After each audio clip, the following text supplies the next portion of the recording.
Dans l'univers effervescent de la musique africaine, certains artistes ont marqué leur époque par leur audace, leur créativité et leur charisme. Parmi eux, Douk-Saga, surnommé le Président, s'est imposé comme une figure emblématique du coupé-décalé, un genre musical ivoirien qui a transcendé les frontières.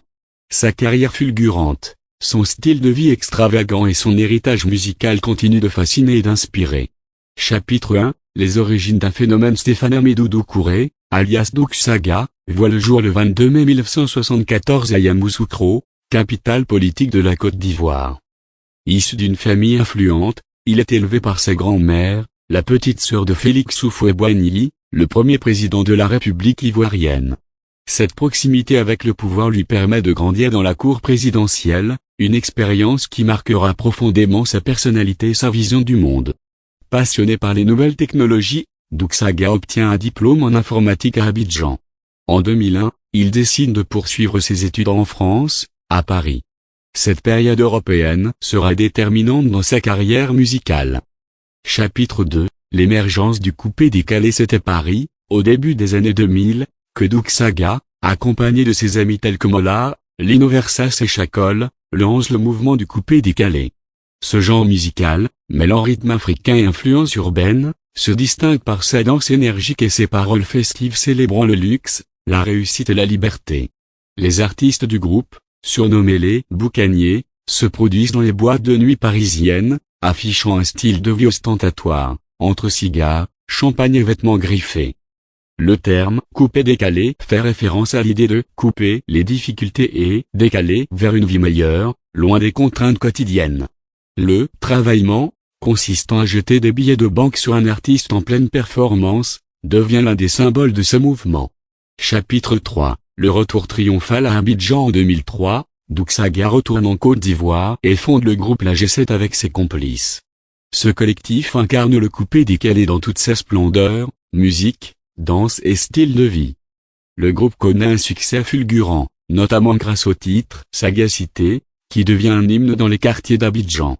Douk-Saga se fait appeler « le Président », un surnom qui reflète son charisme et son influence. En 2005, il sort l'album « Héros National Bouche Bée », un double CD et DVD qui consolide sa place de leader sur la scène musicale ivoirienne.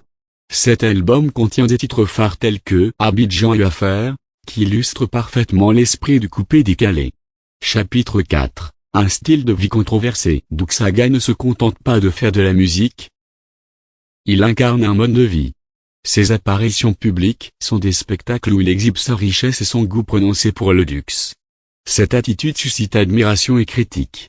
Certains voient en lui un modèle de réussite, tandis que d'autres l'accusent de promouvoir une image matérialiste et déconnectée des réalités sociales. Sa popularité est également alimentée par des rumeurs concernant ses sources de revenus. Bien que certaines de ces spéculations aient été démenties, elles ont contribué à entretenir le mystère autour de ces personnes. Chapitre 5, la fin prématurée d'un génie. Le 12 octobre 2006, Douk-Saga décède à l'âge de 32 ans à Ouagadougou, au Burkina Faso, des suites d'une pathologie pulmonaire chronique. Cette disparition soudaine plonge la scène musicale ivoirienne dans le deuil. Ses funérailles sont dignes d'un chef d'État, témoignant de l'impact qu'il a eu sur son pays et au-delà. Malgré sa courte carrière, Douk-Saga laisse un héritage indélébile. Il est considéré comme l'un des pionniers du coupé-décalé, un genre qui continue d'influencer la musique afro-urbaine contemporaine. Conclusion, l'héritage d'un président. Douk-Saga n'était pas seulement un artiste, il était un phénomène culturel. Par son audace, sa créativité et son charisme, il a redéfini les codes de la musique et du divertissement en Côte d'Ivoire et au-delà. Son héritage perdure à travers ses chansons, son style et l'influence qu'il a exercée sur de nombreux artistes contemporains. Douk-Saga nous rappelle que la musique est bien plus qu'un art, c'est un moyen d'expression, une forme de résistance et un vecteur de changement. Son parcours, bien que tragiquement interrompu, demeure une source d'inspiration pour les générations futures. Pour découvrir ou redécouvrir l'univers de Douk-Saga, n'hésitez pas à écouter ses titres emblématiques tels que « Sagacité » ou son EP « Abidjan a eu affaire ». Son héritage musical continue de résonner dans les cœurs et les esprits.